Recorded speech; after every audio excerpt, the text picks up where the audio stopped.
আসসালামু আলাইকুম, সবাইকে প্রীতি এবং শুভেচ্ছা। আশা করি সবাই ভালো আছেন। প্রিয় প্রিয় দেশ এবং বাহিরের বন্ধুরা, আমরা চলে আসছি একটি হালি পেঁয়াজের জমিতে।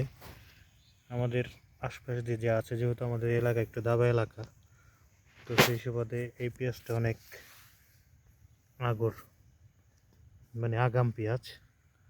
দেখেন বর্তমানে এখনই মুড়ি কাটা পেঁয়াজের মূল কাটা পেঁয়াজের মতো হয়ে গেছে। পেঁয়াজের গ্রোথটা অনেক ভালো। আমাদের পেঁয়াজগুলো মাত্র 2 দিন আগে রোপণ করা হয়েছে, লাগানো হয়েছে। আর এইগুলা দেখেন কত বড় হয়ে গেছে।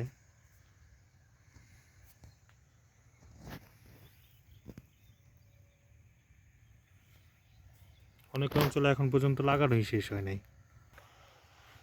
ভিতর দিয়ে আরো বড় বড় সাইজ, যেহেতু আমার এটি মোবাইল ফোন দিয়ে ভিডিও করা, ক্যামেরা না।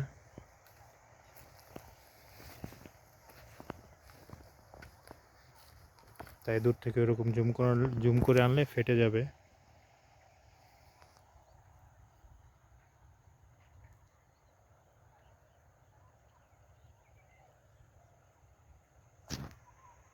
এখানে হালি পেঁয়াজ, তারপরে হচ্ছে আপনার কদম পেঁয়াজ। এটা হলো ভাঙ্গা থানার, ফরিদপুর জেলার ভাঙ্গা থানার কালামেদ্দি ইউনিয়নের অন্তর্গত মিয়াপাড়া গ্রাম।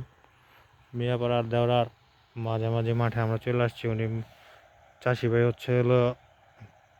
স্প্রে করছে। তো ভিডিওটা করার মূল উদ্দেশ্য হলো এখানে আমাদের এই অঞ্চলে সাধারণত হালি পেঁয়াজটা একটু দেরিতে রোপণ করা হয়। কারণ পানি দেরিতে শুকায়। দেখেন গাছের গ্রোথটা কীরকম, মাশাআল্লাহ অনেক ভালো গ্রোথ। এটা সম্ভবত হাইব্রিডের জাত।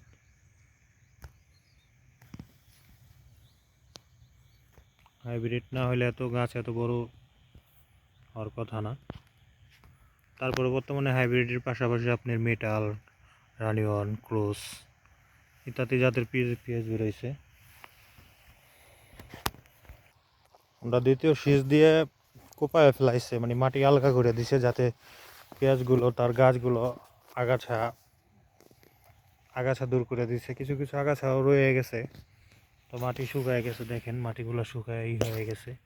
তো মনে হচ্ছে আবারও পানি দেওয়া লাগবে। তবে পানি দিলে সমস্যা হবে, পেঁয়াজগুলোর প্রপারলি শুকনা থাকবে না এবং টাইট থাকবে না। কারণ পানি দিলে হয় কি, গাছের জোর বৃদ্ধি যায়, পেঁয়াজ নামে কম, মানে গোড়ার দিকে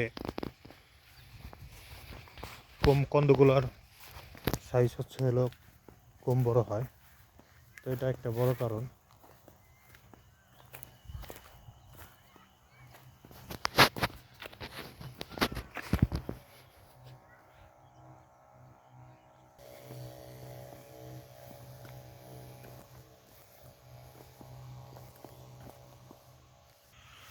একসাথে কি কি দিছেন? ফ্লোরা,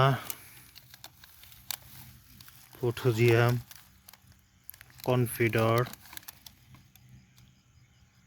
এসিবিন, মেনসার,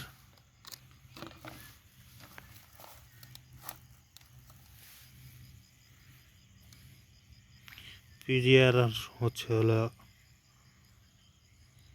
বালাইনাশকগুলো একসাথে দিছে। এটা আসলে গ্রাম অঞ্চলের যারা কৃষক এটা বুঝে না। কারণ যারা সার কীটনাশক বিক্রি করে, তাদের বিক্রি করতে পারলে লাভ। তো এটার দরুন এইভাবে বিক্রি করে দেয়। ওনাদের বিক্রি করতে পারলেই লাভ, কৃষকের কথা চিন্তা করে না। আসসালামু আলাইকুম ভাই। ভাইয়ের নাম মিন্টু হালাদার না? তো মিন্টু ভাই, আপনি এই পর্যন্ত এই জমিতে কয়বার স্প্রে করছেন? 3বার করছি ভাই। 3বার করছেন না? তো যাই হোক, ভাই সাক্ষাৎকার দিতে চায় নাই, গ্রামের সহজ সরল মানুষ, তো তাই তিনি কিছুটা সংকোচ বোধ করছেন। তারপরে বোঝানোর পরে ভাই আমার সাথে কথা বলতে রাজি হয়েছে। আর একটা বিষয় তার অনেক কাজ আছে, তো সেই কাজের ফাঁকে ভাই আমাকে কিছু সময় দিতেছে। এটা আসলে ভাইয়ের কাছে অনেক বড় একটা পাওয়া। তো ভাইয়ের এই জাতটা কি জাত?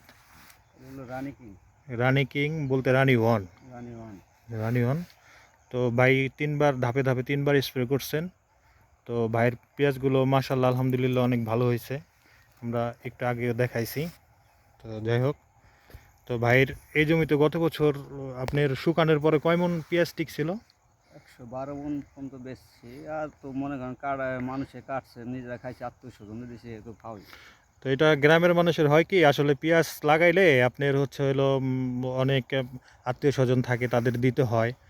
তো সব মিলে ভাই সহজ সরলভী ব্যক্তি তিনি আমার সাথে এমনিভাবে বলছেন যে যদি এমনি কাঁচা অবস্থায় বিক্রি করতো তাহলে হচ্ছে 160 মণের মতো হইতো। পেঁয়াজ যেহেতু ঘরে রাখার জিনিস, অনেকের ঘরে রাখলে এটা হচ্ছে হলো ভিজা অবস্থা থেকে আস্তে আস্তে শুকায় এবং এর ওজনটা আস্তে আস্তে হ্রাস কম। পায়, হুম। কমতে থাকে। তো এটা বড় একটা ব্যাপার।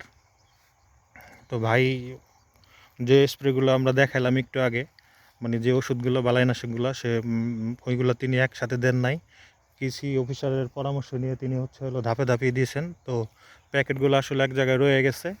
তো উনি বললেন যে 72 ঘন্টার পরে পিজিআরগুলো দিচ্ছেন এবং হচ্ছে বালাইনাশকগুলো 72 ঘন্টা পরে দিচ্ছেন। তো এই হচ্ছে ব্যবধান। তো ভাইকে আসলে অনেক ধন্যবাদ, তার মূল্যবান আরটা দেবো যেমন 72 ঘন্টা পরে। 72 ঘন্টা পরে আবার দিবেন না। তো যাই হোক, ভাইকে অনেক ধন্যবাদ, তার মূল্যবান সময় আপনাদের মাঝে শেয়ার করলেন। তো সবাই ভালো থাকবেন। আসসালামু আলাইকুম। ওয়ালাইকুম আসসালাম। দেশ এবং দেশের বাইরে যারা আছেন সবাইকে প্রীতি এবং শুভেচ্ছা, আন্তরিক অভিনন্দন, সবার দীর্ঘায়ু কামনা করি। আমার চ্যানেলটিকে লাইক, কমেন্ট এবং শেয়ার করবেন এবং সাবস্ক্রাইব করবেন। আল্লাহ হাফেজ।